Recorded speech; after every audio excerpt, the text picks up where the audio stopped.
नमस्कार, मैं हूं पारितोष कुमार और आप टीडी न्यूज पर देख रहे हैं स्टार ऑफ बिहार। जैसा कि स्टार ऑफ बिहार के एपिसोड में हम आपको यहाँ के खासकर बिहार के वैसे कलाकार, वैसे स्टार से परिचित कराते हैं जो सच में विपरीत परिस्थितियों को भी बांटते हुए आगे बढ़ते हैं। और सबसे बड़ी बात मैं आपको बता दूं कि बिहार जैसे जगह से अपने मानक को सिद्ध करते हैं। बहुत बहुत धन्यवाद निहारिका जी, आप मेरे स्टूडियो में आई और मैं परिचय कराऊं इससे पहले निहारिका जी से ही बातचीत के दौरान परिचय हो जाएगी आपकी कि रियल में निहारिका जी का क्या योगदान रहा है बिहार के आर्ट एंड कल्चर में। और सबसे बड़ी बात मैं आपको बताऊं कि बिहार की एक ऐसी लड़की जो सबसे कम उम्र में राष्ट्रपति अवार्ड से सम्मानित है, वो भी क्लासिकल नृत्य के लिए, ये अपने आप में एक बड़ी पहचान। बहुत बहुत धन्यवाद निहारिका जी। और कैसा लगा मेरे स्टूडियो में आके, पहले ये बताइए। बहुत अच्छा। सबसे पहले टीडी न्यूज के तमाम दर्शकों को मेरा नमस्कार। और आप आज यहाँ मुझे इनवाइट किए हैं तो मुझे बहुत अच्छा लग रहा है। और कुछ अपने बिहार के बारे में बात होगी तब तो और भी बहुत अच्छी बात है। बिहार में मुझे लगता है कि जितने भी लोग एक तरह से मैं पहले से भी रिसर्च कर रहा हूँ और जब मैं पत्रकारिता में हूँ तो मैं देख रहा हूँ कि फिल्म इंडस्ट्रीज की अगर बात करें, चूंकि आर्ट एंड कल्चर की बात कर रहे हैं, तो फिल्म इंडस्ट्रीज में भी बिहार ने सच में बड़ा योगदान दिया है। और आज भी वही स्थिति है कि छोटे से छोटे बच्चों को मैं देख रहा हूँ वो आर्ट एंड कल्चर की तरफ इस तरह से मूव कर रहे हैं। और खासकर आप जैसे लोग जब 2 साल की उम्र से अब एक्टिव हैं और उस समय से एक्टिव होकर के फिर आपको मतलब प्रेसिडेंट अवार्ड आपको मिला, ये अपने आप में एक बड़ी बात है। तो कैसा लगता है और क्या कुछ हो रहा है अभी आपकी लाइफ में, थोड़ा जानना चाहते हैं। देखिए, सबसे पहले जहाँ आपने सिनेमा की बात की है तो हमारे बिहार में टैलेंट की कोई कमी नहीं है। आपको हर जिले में, हर शहर में टैलेंटेड लोग मिलेंगे। प्रॉब्लम ये है कि पेरेंट्स इस फील्ड पे ट्रस्ट नहीं करते हैं। वो जानते हैं कि इस फील्ड में बहुत स्ट्रगल है और बहुत स्ट्रगल मेरे बच्चे को करना पड़ेगा। और जैसे कि बिहारी पेरेंट्स है, वो चाहते हैं कि मेरा बच्चा कहीं सेटल हो जाए, उसे 15-20 हजार की नौकरी मिल जाए और वो बेफिक्र होके चैन से अपनी जिंदगी गुजार सके। वो स्ट्रगल में नहीं जाने देना चाहते हैं, क्योंकि मुंबई को लेकर के सुशांत सिंह राजपूत के बाद एक अलग तरह का एनवायरनमेंट यहाँ पे क्रिएट हो गया। लोगों को मुंबई इंडस्ट्री के बारे में जो बातें नहीं मालूम थी वो भी मालूम हो गया। तो पेरेंट्स बहुत डरते हैं, बहुत ही ज्यादा। और जब बात आती है लड़कियों की तो वैसे भी वो बहुत डरे रहते हैं। वो आपको नॉर्मल सा भी एक आर्ट एंड कल्चर का एक डांस परफॉर्मेंस नहीं करने देंगे, फिल्म बहुत दूर की बात है। तो वैसे पेरेंट्स लोग अब आगे आ रहे हैं, चाहते हैं कि उनके बच्चे इस फील्ड में जाएं, लेकिन अब भी उनका वही डर बना हुआ है कि अगर मेरे बच्चे जाते हैं तो इसका फ्यूचर क्या है, उन्हें कैसे इनकम होगी। इनकम यहाँ पे सबसे मेजर पॉइंट है, कैसे इनकम होगी। और उसके बाद जो है यहाँ की सोसाइटी, क्योंकि हमारे बिहार में अपना एक अलग थॉट है, लोगों की एक अलग थिंकिंग है, तो उसको लेकर पेरेंट्स बहुत परेशान रहते हैं। निहारिका जी, आपका जो यूएसपी मॉडल्स, जैसे एक होता है कि हाँ स्पेशलाइज, चूंकि जब आर्ट एंड कल्चर की बात हो रही है और इंडस्ट्री की बात हो रही है तो सबसे पहला और सबसे इम्पोर्टेंट जो चीज होता है वो ये होता है कि आप स्पेशलाइज किस में हैं। क्या आप नृत्यांगना हैं, आप मॉडल्स हैं, आप एक्ट्रेस हैं। लेकिन मैंने एक रिसर्च किया है आपके बारे में, ऐसा नहीं कि मैं दर्शकों को जो बताना चाहता हूँ कि हाँ उसमें कंफ्यूजन होगा। मैं क्लियर ये बताना चाहता हूँ कि सच में निहारिका मल्टी टैलेंटेड, और जब कोई मल्टी टैलेंटेड होता है तो वो कहीं ना कहीं किसी न किसी जगह पे फिट तो बैठता ही है। और स्पेशलाइजेशन की अगर बात करें तो सच में ये बहुत ही बेहतरीन एक्ट्रेस हैं। अभी इनकी फिल्म भी एक जो है वो लगी हुई है, उस फिल्म के बारे में भी बातचीत करेंगे। लोग देख रहे हैं और काफ़ी सराहना भी मिल रही है। अभी बीते दिनों एक फैशन वीक हुआ था, मैं वहाँ भी गया था तो मैंने भी वहाँ पे देखा इनकी जो कोलैबोरेशन थी, उनका जो एसोसिएशन था, वहाँ पे जिस तरीके से प्रदर्शन इन लोगों ने किया वो वाकई काबिले तारीफ था। तो निहारिका जी, अभी जो गोल है वो किस गोल पे काम चल रहा है? मैं अपने लिए जो भी करना चाहती थी अब वो मतलब ना के बराबर है, क्योंकि अब मुझे ऐसा नहीं लगता कि मैं बाहर जाके, मुंबई जाकर के वहाँ पे बहुत ज़्यादा काम कर पाऊंगी, क्योंकि वहाँ का एनवायरनमेंट मुझे डाइजेस्ट ही नहीं होता। लेकिन अब ऐसा है कि मेरे माइंड में एक थॉट आई है कि ठीक है, जो मुझे नहीं मिला, जो मतलब यहाँ से लोगों ने मुझे नहीं दिया या मुझे उस तरह से रिस्पॉन्स नहीं दिया, मैं कुछ ऐसा करूँ कि आने वाली जनरेशन को उसका प्रॉफिट हो। चाहे वो फिल्म सिटी के माध्यम से हो, मेरे प्रोडक्शन हाउस के माध्यम से हो, यहाँ के टैलेंट को सेक्रीफाइस करने के लिए मुंबई ना जाना पड़े, चाहे वो उसकी लाइफ सेक्रीफाइस हो, ईयर सेक्रीफाइस हो, कुछ भी। तो मैं अब यहाँ के यूथ के लिए, यहाँ के बच्चों लोगों के लिए कुछ करना चाहती हूँ कि उनकी फ्यूचर बने, यहाँ सिनेमा बने, यहाँ के आर्टिस्ट यहाँ वर्क करें, बाहर से लोग यहाँ आए, बिहार में आए हमारे और यहाँ आकर के काम करें। अच्छा निहारिका, ये एक चीज़ मैं चूंकि रिसर्च करने की बात है तो मैं रिसर्च करता रहता हूँ, तो मैं आपसे भी जानना चाहता हूँ कि इंडस्ट्री को लेकर, जैसे फिल्म इंडस्ट्री जो मुंबई की है वहाँ पे जो इस तरीके से भी एक्टिविज्म चल रहा है तो वहाँ एक अलग दुनिया है, बिल्कुल, और भोजपुरी इंडस्ट्री जैसे इंक्रीज किया उसकी एक अलग दुनिया है। और ये दोनों का जो बैलेंस है, उस बैलेंस में जो आम पब्लिक है, जो दर्शक है, वो इसको किस तरीके से एंटरटेन करते हैं वो भी दिखता है, क्योंकि सोशल मीडिया का जमाना है और ऐसे स्थिति में अश्लीलता को ज़्यादा लोग फैला रहे हैं, अश्लील फिल्में बनाई जा रही हैं, अश्लील गाने बनाए जा रहे हैं। तो क्या आपको ऐसा लगता है, क्योंकि मुझे ये लगता है कि ये दोनों के बीच का एक रास्ता ऐसा बन रहा है जहाँ पे बाइलिंगुअल्स की जरूरत है और एक ऐसी फिल्म हो जो जिसमें अश्लीलता भी ना हो और बिल्कुल वैसे बजट की भी फिल्म ना हो, बीच से कोई ऐसा फिल्म बने और वो भी लोगों को पसंद आए। बिल्कुल ऐसा है। पहले तो लोग ये भूल चुके हैं कि एक्चुअली फिल्म मेकिंग क्या है। फिल्म मेकिंग, उसके कंटेंट्स, वो सबसे उसका पावर होता है। अब लोग सोचते हैं कि अगर वो इस तरह की अश्लीलता जो है वो दिखा करके ऑडियंस को एंटरटेन कर लेंगे, वो कितने दिन एंटरटेन करेंगे। अब ऑडियंस समझदार हो गई है, उसे अच्छे कंटेंट्स चाहिए, उसे अच्छा आर्ट वर्क चाहिए। अब पहले की जो ऑडियंस थी, अगर आप भोजपुरी की देखेंगे तो अभी आपको कुछ ऊंचे वर्ग के लोग आपको भोजपुरी की फिल्में नहीं पसंद करते हैं, वो नहीं देखना चाहते, ना वो सिनेमा में जाते हैं देखने के लिए। लेकिन जब यही 20-30 सालों पहले आपको उसी वर्ग के लोग भोजपुरी फिल्म को पसंद करते थे। तो इन लोगों का जो ये बीच में जो वल्गैरिटी को लेके जो एक ट्रेंड आया है, वो आप ज्यादा दिन तक वो ट्रेंडिंग रह नहीं सकता, कुछ ही दिन तक कुछ ही लोग देखेंगे। उसको सस्ती लोकप्रियता ही कहा जाता है। सस्ती लोकप्रियता, बिल्कुल। और उसके जो दर्शक हैं वो भी आपको बिल्कुल निम्न वर्ग से आ रहे हैं, जहाँ पे लिटरेसी नहीं है, चीजों की समझ नहीं है। उन्हें आपको 1 घंटे 1.5 घंटे की एंटरटेनमेंट देखनी है, वो आ रहे हैं अपना रिक्शा ठेला चला करके, जा रहे हैं, देख रहे हैं, एंटरटेनमेंट कर रहे हैं, घर जा रहे हैं, सो रहे हैं। उसे आपकी क्रिएटिविटी से कोई मतलब नहीं है, उसे क्रिएशन से मतलब नहीं है, फिल्म क्यों बन रही है, किस लिए बन रही है, क्या थॉट है, क्या मैसेज है। फिल्मों को समाज का आईना कहा जाता था। हमारे समाज में कहाँ आप देख रहे हैं कि इस तरह के चीजों को लोग करते हुए, अगर दिन में कहीं घूम रहे हो या कुछ कर रहे हो। तो अब ये जो उसका मेजर पर्पस था सिनेमा का, कि समाज का आईना था हमारा फिल्म, अब वो बिल्कुल भी उसका ऑपोजिट हो चुका है। तो बीच की अगर फिल्में बनाते हैं लोग, अच्छे कंटेंट्स को पसंद करते हैं, ऑडियंस समझदार है, वो अच्छी फिल्में देखना चाहती है, अच्छी स्टोरीज को लाइक करती है, तो जो फिल्म मेकर्स है उन्हें वैसे ही कंटेंट्स को एक बार चुनना चाहिए।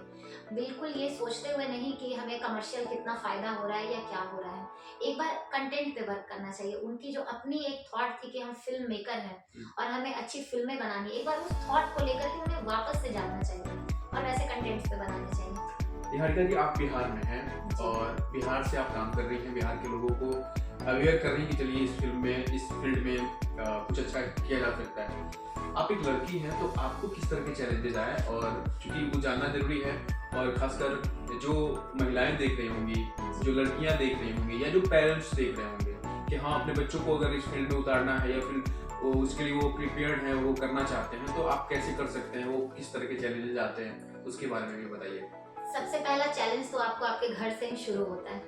फर्स्ट चैलेंज वही है कि आपके मम्मी पापा कन्विंस्ड हो कि अगर आप इस फील्ड में जा रहे हैं तो आप उनको प्रूव करिए कि हाँ आप किसी फील्ड में जा रहे हैं तो वो फील्ड अच्छा है। और इस फील्ड के बारे में तो मम्मी पापा पहले से जानते हैं कि ये काम करने लायक फील्ड ही नहीं है, जैसा एक थॉट है, थिंकिंग है उन लोगों की अपनी जो सिक्योरिटी को लेकर के। लेकिन मुझे सबसे पहले अपने मम्मी पापा को ही ये प्रूव करना पड़ा है कि अगर हम कोई काम करने के लिए जा रहे हैं तो मुझ पर ट्रस्ट करिए। अगर आप मुझ पर ट्रस्ट नहीं करेंगे तो बाहर वाले तो बिल्कुल भी नहीं करेंगे। तो पहला चैलेंज तो मेरा वहीं से स्टार्ट हुआ है। और एक छोटा सा इंसिडेंट भी है, मैं बता दूं। तो मैं दूरदर्शन का शूट कर रही थी और टाइमिंग तो शूटिंग में ऊपर नीचे होती है। तो अब मेरी मम्मी ने बोला कि ठीक है जाओ शूट करो। ओके ठीक, सब सही था, 10 बजे रात तक सब सही था। जैसे 10 से घड़ी ऊपर गई, कॉल आना स्टार्ट हो गया और मैं काम को लेके बहुत सिंसियर, मैं फोन बंद करके रख दिया मैंने कि अब जब तक काम खत्म नहीं होगा मैं कहीं किसी से बात नहीं करूंगी, चाहे वो घर से ही फोन क्यों ना आए, वो मैं घर जाके समझूंगी कि क्या है।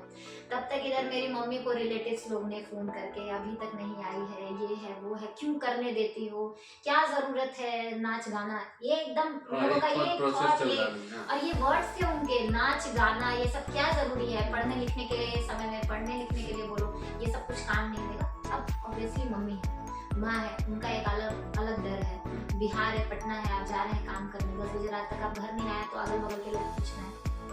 तो मेरी मम्मी, उन्होंने फ़ोन किया, जो टीचर थे उन्होंने फ़ोन किया। हम रात को 2:30 बजे के करीब घर पहुँचे। मेरी मम्मी ने मुझे घर के अंदर इन नहीं करने दिया, जो है उनका। अच्छा। हाँ, घर के अंदर मुझे नहीं आने दिया। और उन्होंने मुझे बोला कि मैंने तुम्हें ये आज़ादी दी है तब तुम ये कर रही हो, लेकिन चूंकि मैं as a individual human being हूँ, आप मुझे आज़ादी दे नहीं सकते। आज़ादी के साथ हम पैदा होते हैं। तो मेरी मम्मी से एक अच्छी खासी बहस हो गई। अच्छा। आज़ादी के साथ भाई मैं पैदा हुई, आपने पैदा किया है तो आप मुझे आज़ादी दे नहीं रहे, वो खैरात नहीं आ रहा है, वो मेरा है। हाँ, वो मेरा है, तब मैं हूँ इस दुनिया में। तो एक तो ये थॉट मुझे चेंज करना था कि किसी ने किसी को कोई आज़ादी नहीं दी। आपने मुझे मतलब उस राह पे जाने के लिए आप हिम्मत दे सकते हैं, आप बढ़ावा दे सकते हैं, आप आज़ादी नहीं दे सकते मुझे कि तुम ये करो। वो मेरा अपना थॉट है, आज़ादी मेरी अपनी है। और दूसरा, अगर किसी भी काम में हम गए, यही अगर हम IAS IPS ऑफिसर होते और हम सुबह के 5 बजे घर आते, आप मुझसे पलट के नहीं पूछते कि हाँ इतने बजे क्यों आई हो, कौन से केस में गई थी। लेकिन ये अगर हम शूट करके आ रहे हैं तो आप मुझसे पूछ रहे हैं कि वो एक परसेप्शन माइंडसेट बन गया है कि हाँ अगर इस फील्ड में हो और रात बज गए हैं 10 की 11 बज रहे हैं तो फिर कहीं कुछ गलत हो रहा होगा। तो मुझे अपनी मम्मी को भी वो चीज एक समझाना था कि इन लोगों के बातों में आप नहीं आइए और आप अपने बच्चे पे सबसे पहले ट्रस्ट कीजिए। तो उस दिन रात भर मैं घर के बाहर थी, मैं सीढ़ियों पे बैठी थी, मेरी मम्मी गेट के अंदर बैठी थी। लेकिन उन्होंने उस रात को मेरा वो जिद देखा कि ये लड़की बहुत स्टबर्न है और ये अपने काम को लेकर के बहुत ज्यादा पैशनेट है। तो मैं रात भर जब गेट के बाहर बैठी थी, मम्मी भी अंदर बैठी, ऐसा नहीं कि वो सोने चली गई, वो भी बैठी रही। और मैंने उन्हें बोला कि मुझे करने दीजिए, किसी दिन अगर आपको ऐसी कोई शिकायत का मौका मैं दूंगी तब ना। तो फिर हुआ, अब सुबह हुआ तो मैं घर के अंदर पाई गई। अब रात को कोई ले गया, पापा अंदर कर लिए होंगे। अब सुबह था कि मम्मी ने मुझे बुलाया कि ठीक है तुमको जो करना है करो, डांस करना है करो, शूट करना है करो, मॉडलिंग, हर चीज की मतलब आज़ादी है तुम्हें करने की, लेकिन उसके साथ पढ़ना भी बहुत जरूरी है। उनका मेजर फोकस था पढ़ाई, पढ़ना भी जरूरी है। तो अब ऐसा है कि मैं रोज पढ़ती हूँ, मुझे जब मौका मिलता है मैं पढ़ती हूँ और मैं उन्हें मूर्ख नहीं बना सकती। और उस दिन मैंने प्रूव किया कि मैं ये काम करूंगी, आप मुझे रोक नहीं सकते। नहीं तो मैं घर छोड़ के चली जाती हूँ फिर करने, फिर भी आपकी बदनामी ही होगी, तो मुझे घर में ही रह के काम करने दो, अपने आँख के सामने रह के काम करने दो। तो एजुकेशन में अगर देखा जाए तो अभी आप एकेडमिक जो एजुकेशन आपने प्रोफेशनली फिल्म एंड एक्टिंग से ही लिया है या फिर क्या? नहीं, मैंने फिल्म एंड एक्टिंग से कोई एजुकेशन नहीं लिया है, ये सरस्वती की कृपा है, मैं बस यही कहूँगी। और जो आपको क्वालिफिकेशंस को ऐसे लेकर के है तो मेरा अभी ग्रेजुएशन फर्स्ट ईयर है, मैं एंथ्रोपोलॉजी से कर रही हूँ और फ्यूचर है कि मैं रिसर्च करना चाहती हूँ, मैं कुछ आर्कोलॉजिकल एविडेंस खोज करके लाना चाहती हूँ क्योंकि हमारे बिहार में बहुत है, तो मुझे रिसर्च करने की बहुत इच्छा है। और मैं पढ़ाई किसी भी चीज़, मतलब कोई भी चीज़ आ जाए, कोई भी रीज़न हो, मैं ड्रॉप नहीं करती। अगर शूट कर रही हूँ और समय नहीं दिया है तो जैसे ही मुझे मौका मिलेगा मैं पढ़ूंगी, मुझे पढ़ना है। तो पढ़ाई से आपकी आर्ट भी बहुत अच्छी होती है, आपकी वो एक अलग तरह की मतलब क्रिएटिविटी डेवलप होती है, आपको नॉलेज होता है और पढ़ाई आपको कहीं ना कहीं आपके आर्ट में भी बेस्ट बनाता है। अच्छा, एक लास्ट क्वेश्चन आपसे मैं पूछना चाहता हूँ कि अभी जैसे चल रहा है जो कुछ, जैसे आपने फिल्म के लिए आपने बताया कि मुझे भी पता चला कि आप फिल्म के लिए काम कर रहे हैं, फिर शूट्स वगैरह चल रहे हैं आपके, फैशन वीक मैंने देखा आपका, तो ये सारी चीज़ों के कोलैबोरेशन में जो एक फाइनेंशियल आउटपुट है वो कैसे आप लोग मैनेज करते हैं फिर? मैं तो ये कहूँगी कि बिहार में तो अभी ऐसे लोग अप्रोच नहीं करते हैं और चाहे वो स्पॉन्सर क्योंकि वो बिहार की बात है इसलिए मैंने पूछा आपसे। तो यहाँ पे है क्या कि जो मैं वर्क करती हूँ और उससे जो मुझे इनकम आती है, मैंने उसे डिवाइड करके रखा है। अच्छा। इतने इनकम को मुझे अपने इवेंट में यूज करना है, इस इनकम को मुझे अपने मम्मी पापा पे यूज करना है, ये जो है इसे इस चीज में यूज करा। तो मैंने अपनी ही इनकम को डिवाइड किया हुआ है, कभी वो ज्यादा हो जाए कभी कम हो जाए, लेकिन मुझे करना है। और पैसा बहुत इंपॉर्टेंट चीज है, अगर आपकी बैलेंस सही नहीं है तो आप कुछ अच्छा वर्क कर नहीं सकते और मैं किसी से मांग भी नहीं सकती। तो फिर ऑप्शन बचता है कि आप खुद मेहनत कीजिए, खुद मेहनत कीजिए, खुद अर्न कीजिए और खुद सोसाइटी के वेलबींग में लगाइए। तो मैं ओवरऑल खुद से सारी चीजें कर रही हूँ। आप तो एक ट्रेनर की तौर पे भी काम कर रही हैं, लोगों को सिखा रही हैं, मॉडलिंग वगैरह सिखा रही हैं, एक्टिंग सिखा रही हैं, और इसके माध्यम से तो कितने लोग लगभग जुड़े हुए हैं बिहार में आपसे? मेरे से अभी अगर देखा जाए तो मोर देन थाउजेंड्स ऑफ लोग अभी जुड़े हुए हैं। अगर स्लम्स के बच्चों की बात करें तो मैं मुफ्त में शिक्षा देती हूँ, तो अभी वैसे स्लम्स के 1000 एबव बच्चे लोग हैं और वो लोग बहुत टैलेंटेड हैं। बिल्कुल, खोजने की जरूरत होती है। हाँ, बस है कि आपको खोजना है। और वैसे बच्चे लोग हैं, अभी एक जगह की मैं इंसिडेंट बता रही हूँ आपको कि वहाँ मैं एज अ डांस ट्रेनर गई थी और उन बच्चे लोगों को मतलब मेरा इंट्रोडक्शन चाहिए था। तो मैंने बोला कि ठीक है, मैं इंट्रोडक्शन देती हूँ, पहले आप लोग मुझे बताइए कि आप लोगों का इंट्रोडक्शन क्या है।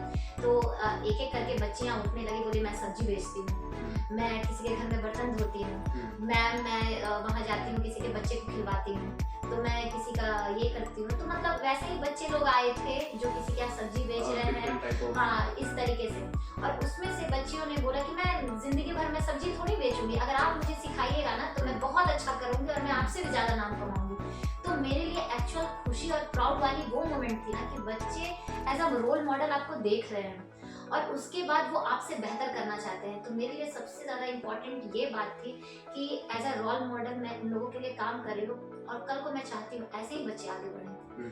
तो जो प्रिविलेज्ड बच्चे हैं वो तो आगे बढ़ सकते हैं, जो अंडर प्रिविलेज्ड बच्चे हैं उनमें बहुत टैलेंट कूट कूट के भरा है, वो लोग कुछ भी कर सकते हैं, कुछ भी कर सकते हैं, कॉम्प्लेक्स भी नहीं है वहाँ पे। हाँ, और कुछ भी नहीं और है। उनको सिर्फ एक रास्ता मिलना चाहिए और वो बिल्कुल, उसके अंदर उन्हें कर बस सकते हैं। उनके टीचर उनके भगवान नजर आते हैं, उन्हें लगता है कि ये मुझे सब्जी वाले के ठेले से उठा करके मेरी मैम जो दीदी जो है मुझे कहीं भी पहुंचा दे। नहीं, वो चीजें मैंने उस दिन फैशन वीक में जो आपका जो गणेश वंदना स्टार्ट हुआ था, तो उस जी। शो मैंने देखा कि स्लम बच्चों को किस तरीके से ट्रेन किया गया था और वो लोग काफी अच्छा परफॉर्म किए, वो काफी सराहनीय रहा।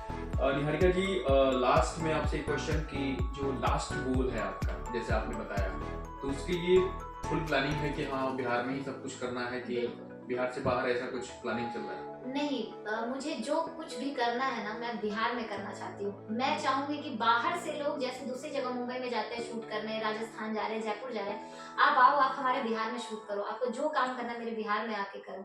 और मैं तो उससे भी ज्यादा मेरी ये थॉट है ना कि मुंबई वाले आए ना आए, एशियन फिल्म इंडस्ट्रीज के लोग आए, हॉलीवुड से लोग यहाँ पे आए, तो मेरा ना वो पिक्चर बहुत बड़ा है, मैंने बहुत बड़ी विजन रखी है बिहार के लिए और मैं चाहती हूँ कि वहाँ से लोग यहाँ आए, यहाँ के लोग भी वहाँ जाए। ऑब्वियसली है कि आपको वो कल्चरल एक्सचेंज होगी तो जाना ही होगा, लेकिन वहाँ के लोग के मन में जो है बिहारी कुछ नहीं आता है, इन लोगों को पढ़ना लिखना है, कैसे नहीं आता, सबसे बड़ी यूनिवर्सिटी हमारी थी, सब कुछ आता है, अब आकर देखो तो हमारे बिहार में क्या है। बहुत बहुत धन्यवाद आपका जुड़ने के लिए। जैसा कि आपने देखा, ये हमारे साथ निहारिका जी थी और बिहार में सचमुच संभावनाएं तो आज नई नहीं है, ये विश्वव्यापी है और विश्व के लोग जानते हैं कि हाँ बिहार क्या चीज है। वो एक अलग बात है कि हाँ बिहार में जो परिस्थितियां समय समय समय से बदलती रही हैं वो एक अलग बात है, लेकिन हाँ फिल्म इंडस्ट्री की अगर बात करें तो निहारिका जैसे लोग, अन्य भी बहुत सारे लोग हैं जो काफी सक्रिय हैं। हम अगले एपिसोड में फिर किसी और से बातचीत करेंगे और ये आपको बताएंगे कि बिहार में जिस तरीके से फिल्म एंड इंडस्ट्रीज के बारे में जिस तरीके से अवेयरनेस की काम की जा रही है, लोगों को ट्रेन किया जा रहा है। और खासकर मैं आपको बता दूं कि TD media and entertainment private limited की तरफ से हम लोग मॉडलिंग का सेशन भी स्टार्ट कर रहे हैं, जिसमें लोग आएंगे, वो निहारिका जी ही ट्रेन करेंगे उन लोगों को, और एक्टिंग्स का भी कोर्सेज प्रॉपर किया जा रहा है। डिजिटल मीडिया से रिलेटेड बहुत सारे कोर्सेज हम लोगों ने लॉन्च किया है कि अब बाहर जाने की जरूरत आपको नहीं पड़ेगी और यहीं से आप लोग पूरी तरह से प्रिपेयर होकर अपने कैरियर में उड़ान लगा सकते हैं। अगले एपिसोड के लिए इंतजार करें। नमस्कार, मैं हूं पारितोष कुमार। न कोई शोर, न आगे बढ़ने की होर, मौलिकता के साथ सिर्फ सच्ची और बड़ी खबर टीडी न्यूज पर। तो देखते रहें और सब्सक्राइब जरूर करें टीडी न्यूज बिहार। नमस्कार।